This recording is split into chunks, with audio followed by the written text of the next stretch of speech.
What's up guys, and welcome back to the channel. In today's video I'm going to be giving you full coverage on the latest announcement to come from both Hasbro and Takara Tomy, and that coverage and announcement is of course going to be based upon the Transformers masterpiece MPM 11 announcement. Now MPM 11 has been a figure that many people have been highly anticipating to see what it actually is. There have been various different leaks, and whilst the majority of those leaks do appear to become confirmed within this latest announcement, there was still quite a lot of mystery on whether or not it would actually be an Autobot or a Decepticon, or whether or not it would even be based on the live-action Transformers 2007 movie. I know some thought of it as being an Optimus Prime from perhaps the Bumblebee movie, but nope, Hasbro definitely seems to be sticking with the 2007 cast for their movie masterpiece line. So without further ado, let's get straight on to the MPM 11 announcement. And of course, MPM 11 is indeed the highly rumoured Transformers 2007 Ratchet.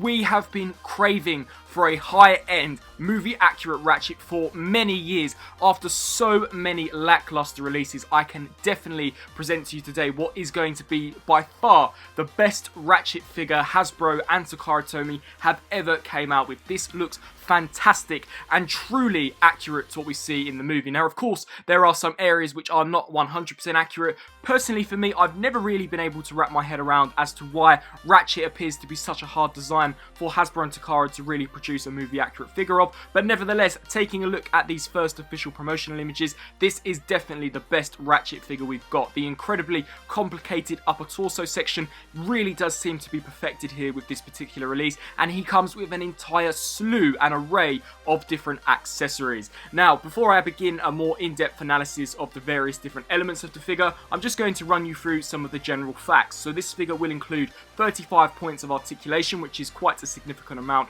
for a transformable figure. It is going to have an officially licensed Hummer H2 alt mode. There will be a 61-step transformation, so this is definitely going to be one of the more complex Transformers. He will come with a movable mouth, a missile, a laser cannon, a buzzsaw, and will scale approximately 7.5 inches. So definitely appears to be in scale with some of the rest of the Autobot team from the 2007 movie. Taking a closer look at both the figure's head sculpt as well as his main torso area. Now, the torso area has always been something that Hasbro have never really been able to accurately represent in terms of a figure, but here I can definitely see that this is their best attempt at it yet. Whilst not 100% perfect, for me it does look slightly clunky and definitely not as streamlined as the on-screen CGI model, but I think that once again they have done a really nice job. I love the detailings actually in the centre of his chest, and it's amazing to see some of the actual floodlights actually sitting on his shoulders as they really should be as well. I also think the shoulder design is really accurate to the movie, and check out Ratchet's head sculpt. This is a phenomenal looking head sculpt,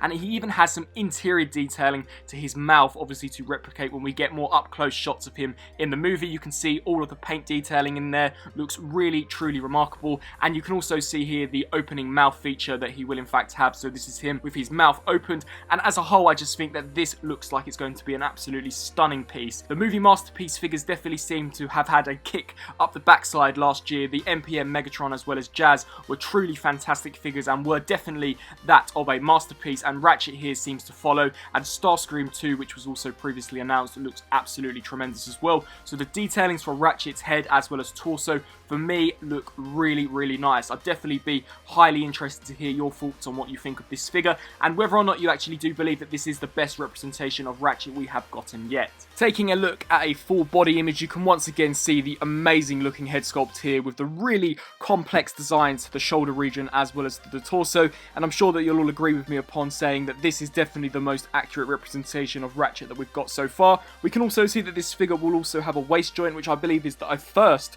for a movie Ratchet figure. You can see here that he is wielding his buzzsaw. We'll get onto accessories more in just a little bit, but as we begin to come down to Ratchet's legs, I think the proportions on these look really nice. You can see that it does clear up for the most part. There is some vehicle mode kibble on the inner section of his leg, however I presume it's probably movie accurate, and to me it doesn't look too unsightly whatsoever. I do believe that this figure will also include some die-cast pieces. Where they originate I'm not entirely sure, but I do imagine that there'll probably be some in the feet as per tradition with MPM figures. So definitely as a whole I think that the overall design looks amazing.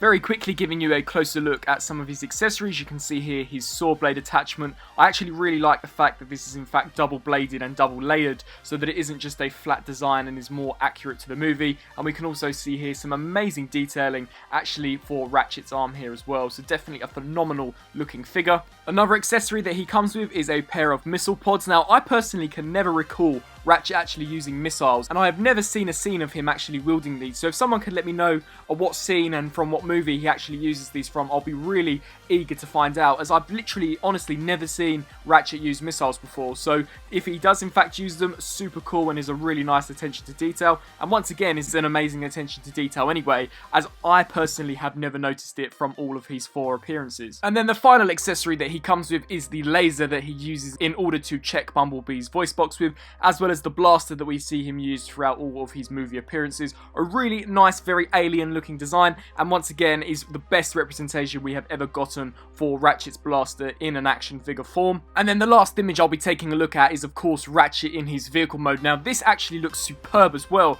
and I was so surprised to see the amount of detail that both Hasbro and Takara actually packed into this. We've got some really nice detailings actually on the top of the roof, so you've got that whole section there. The floodlights, once again, we've got some really nice detailings on the tyres. I really like some of the actual decals as well. That all looks super cool. And I do believe that there's some type of weaponry actually stored on the top of the ambulance, which is actually accurate to the movie. I believe it's either a hammer or an axe. It is definitely some type of handheld weapon. So once again, that is a super nice attention to detail. Just overall, this looks to be a phenomenal masterpiece figure. And I'm so glad that Hasbro and Takara are now finally taking the MPM line seriously, and that these are now up there with some of the actual Generations and Beast Wars versions of the MP figures. So that was my coverage on the MPM 11 Ratchet. I would be really interested to know what your thoughts are on this newest announcement by both Hasbro and Takara Tomy, and this figure does conclude the Autobot for the 2007 movie. The only ones that they could really do now would be an older version of Bumblebee in the older Camaro, or just primarily focus on the Decepticons. So could we be in fact seeing